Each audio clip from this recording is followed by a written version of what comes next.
Last week, House Republicans pulled an all-nighter and passed the one big, beautiful bill. That's the reconciliation package we've been talking about for months and working on for months. It's a critical step towards delivering the agenda Americans voted for last November. Big thanks to President Trump, who helped us find consensus and get this across the finish line. And a huge shout out to Speaker Mike Johnson for keeping our entire conference together on this. Now, our measure goes to the Senate and they go to work on their titles.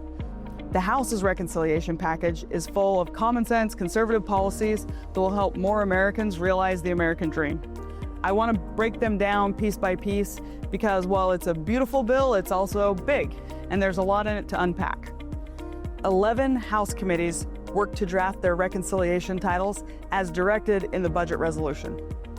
The Agriculture Committee's reforms are slated to save the American taxpayers over $290 billion by addressing serious deficiencies in current farm policy, including rising production costs, falling commodity prices, and a weakened safety net. For Utah's farmers and ranchers, this means stronger risk management tools and more reliable support during economic downturns. I also want to address the concerns many of you have regarding SNAP.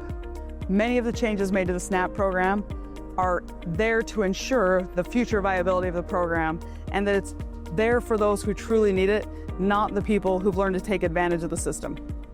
It also incentivizes states to administer SNAP more effectively and efficiently and make sure that they have some skin in the game.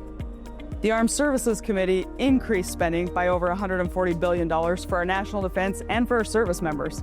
Not only does the bill strengthen our military capabilities, enhance our naval fleet, and fund Trump's Golden Dome defense system, it also increases allowances and improves housing, healthcare, and assistance for military families. And that makes sure that when men and women who decide to serve our country, their loved ones are taken care of while they take care of us. The Education and Workforce Committee's bill streamlines student loan options and supports student success. It reforms the Pell Grant system so students can use Pell Grant dollars for shorter-term, high-quality programs that lead to good careers. Think tech schools. These reforms will also help close loopholes that allowed wealthy families with foreign income or large amounts of assets to still receive Pell Grants, ensuring that those dollars go to the people who really need and rely on Pell Grants. And this legislation saves taxpayers over $330 billion. I have heard concerns from some of my constituents about Medicaid, and I'm here to assure you that the Energy and Commerce Committee has strengthened Medicaid for the most vulnerable Americans. The reforms made to the Medicaid program are there to make sure it benefits those for whom it was originally intended: children, parents, seniors, and people with disabilities.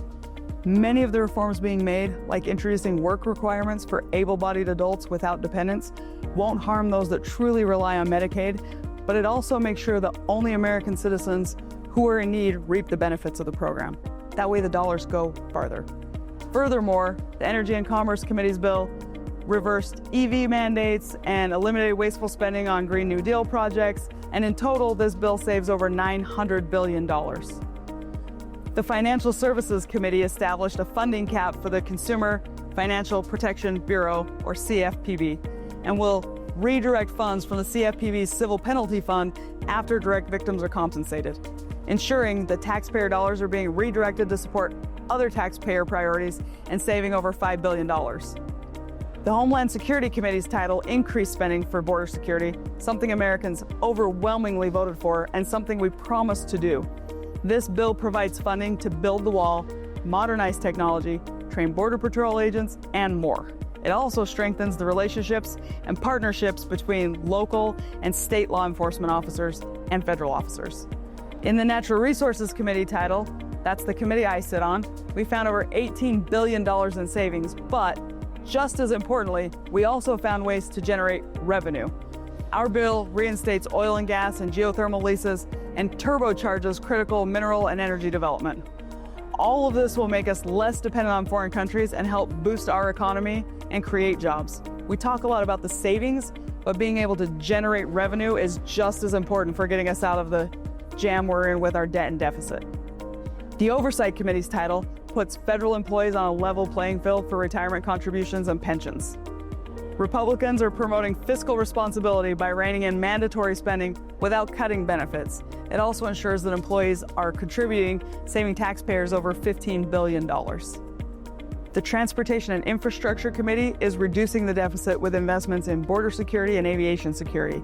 It also puts electric vehicles on par with gas vehicles, paying into the Highway Trust Fund that maintains our roads. This legislation saves over $36 billion.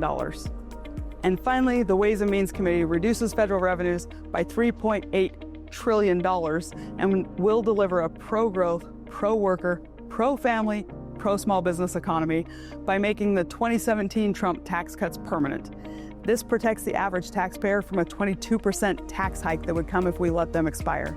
It also eliminates taxes on tips, overtime pay, car loan interest if the car was made in America, and provides additional tax relief for seniors. Overall, the big beautiful bill includes $1.6 trillion in savings. It makes real reforms that'll keep spending low and improve government programs. This bill's good for Utah, and it's good for the country. That's what the voters asked for in November. That's what we're delivering on, and that's it for this week's Highlight on the Hill. See you next week.